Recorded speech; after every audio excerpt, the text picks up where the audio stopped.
I am. Is it on yet? Yep. I am Bailey Mercer, and I serve as the youth minister here with Anthony and Cassie. And I was given the privilege to get to preach today.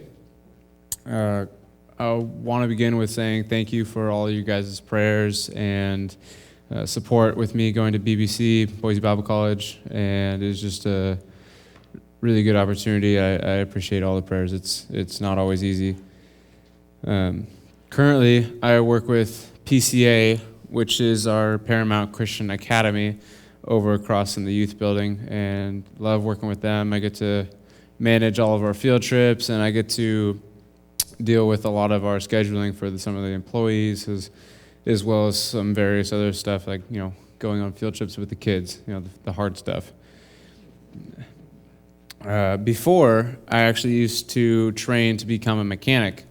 I did everything from detailed and technical engine work to suspension to simple things like changing a tire.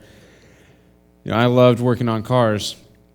In fact, behind me is a recent job that I did. We were doing an air ride suspension on my buddy's GTI. So in the trunk there, you can see the tank, the air tank, and then the two compressors, and it just makes essentially the car go up and down. So when you park and go to a show, you can look like this, and look, flush.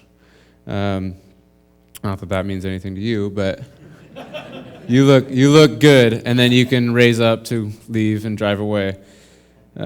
So I should be proficient. If I can do all this stuff, should be proficient at changing a tire, simple tire. But when we were on a youth trip, we popped a tire last year, and of course Anthony, with his great driving skills, got us over without any more wreckage. But we lifted the car up, took the wheel off, put the new one on, and it was all good. To later find out that, this happened during putting on the tire. The tire iron kind of snagged me and got me in the face. But later found out that I had put the bolts on backwards with all the ruckus going on. And that's not a huge deal, but there's a concave inside the bolt that helps the wheel sink in a little bit deeper. And with all the ruckus going on, like traffic and a police officer showing up and trying to manage the kids, of course, got a little hectic, and I forgot the simple things. And so obviously that left a mark. And so today we're reading from the Gospel of Mark, and we're starting in our text from Mark 9, verses 14 through 29. This story also occurs in Matthew chapter 17, as well as Luke 9, and we don't have anything from John. So first off, I want to address a issue that we have with the last verse 29 here. It says, "And he said to them, 'This cannot be driven out by anything but prayer.'" But notice the E, the little note there. In the New King James Version, it added "and fasting." It added that because of many, many revisions. And you can see in the display of Bibles that there was actually 7 revisions before New King James, and this is all of English Standard. So you can see there's many times for error to occur, and New King James had just added "and fasting." So that is not what we're focusing on today, though. We are focusing on prayer. So starting back in verse 14, we can begin reading, and it says, "And when they came to the disciples, they saw a great crowd around them, and the disciples arguing with them." So I'm going to mention this many times, but there's a crowd with them. There's a larger crowd in this entire scene. And it gets hard to see that as it gets intense with just a few people. There's still a crowd around them. And also, I want to note that we don't know who they are. They saw a great crowd. That's just part of the story that we don't quite understand. Verse 15 goes on, and it says, "And immediately all the crowds, when they saw him, were greatly amazed and ran up to him and greeted him." Notice the pronoun of the H. Sometimes, or not sometimes, Mark did not do a very good job of capitalizing the H's, so we want to make sure that we capitalize, and you see all the hymns are Jesus. So they all saw Jesus and were greatly amazed and ran up to Jesus and greeted Jesus. Again, I want to note that they all is talking about the crowd. There is a larger crowd. So, verse 16, "And he asked them, 'Where are you? What are you arguing about with them?' And someone from the crowd answered him." Now, someone, at this point, we don't know if it is a man or a woman or a father or a mother or we don't know who they are. In Matthew, at this point, it does say, "and a man from the crowd," but we'll find out who that someone is in just a bit. It says, "Someone from the crowd answered him, 'Teacher, I brought my son to you, for he has a spirit that makes him mute.'" Now in Luke notes something that I thought was worth noting.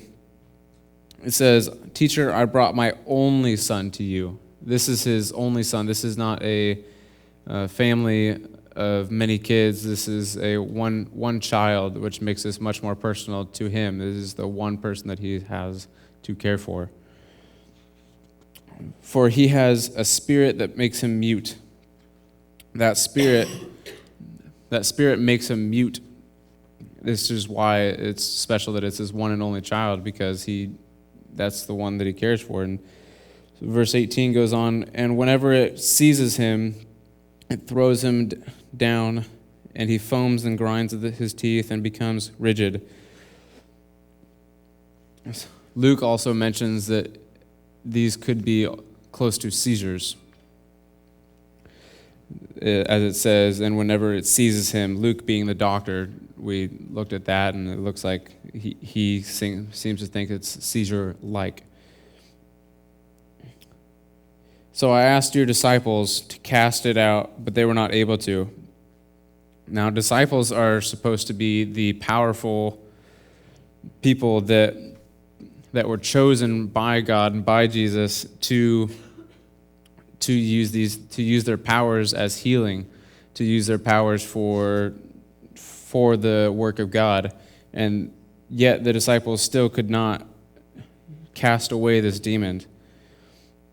So Jesus replies, and he answered them, "O faithless generation, how long am I to be with you? How long am I to bear with you?" He says this, I can hear him pause each time. He says, "O faithless generation, how long am I to be with you? How long am I to bear with you?" He's aggravated because even the disciples cannot get this out. This is such a simple task to Jesus. He understands, he knows what we should do, and yet nobody can figure it out. He says, I can also hear him, you can hear him sigh. So, "How long am I to bear with you? Bring him to me. Bring the child to me." Verse 20, "And they brought the boy to him. And when the spirit saw him, it immediately convulsed the boy, and he fell to the ground and rolled about, foaming at the mouth." Now remember, there is a crowd. There's a crowd here. Everyone's around. The demon has now convulsed the child just at the sight of God. And So Jesus asks his father. Jesus is very calm, and I imagine that this is a very intense scene, being that the child is convulsing around a giant group of people, and Jesus simply asks the father, how long has this been happening to him? And that this is who the someone from the crowd was. We've now learned that it was the father. Jesus asked his father, how long has this been happening to him? And the father said, from childhood. Verse 22 goes, and it has often cast him into fire and into water to destroy him. But if you can do anything, have compassion and help us. There's two things I want to note about the second piece. It says, but if you can do anything. He's asking if God can do anything like he can't. It's a question, if you can do anything. And then the literal translation of this compassion is different than what we think of it as. The Greek root is spalachna. The literal translation is splachna, and the meaning for that is guts. And I don't mean guts like guts and glory. I mean guts like his guts turn because it's his only child that is having these convulsions, that is having these issues with this demon. And he's asking, the father's asking, but if you can do anything, feel the way I feel about my child. Have sympathy for me. Jesus almost mocks him with his reply. Jesus says to him, if you can, like that's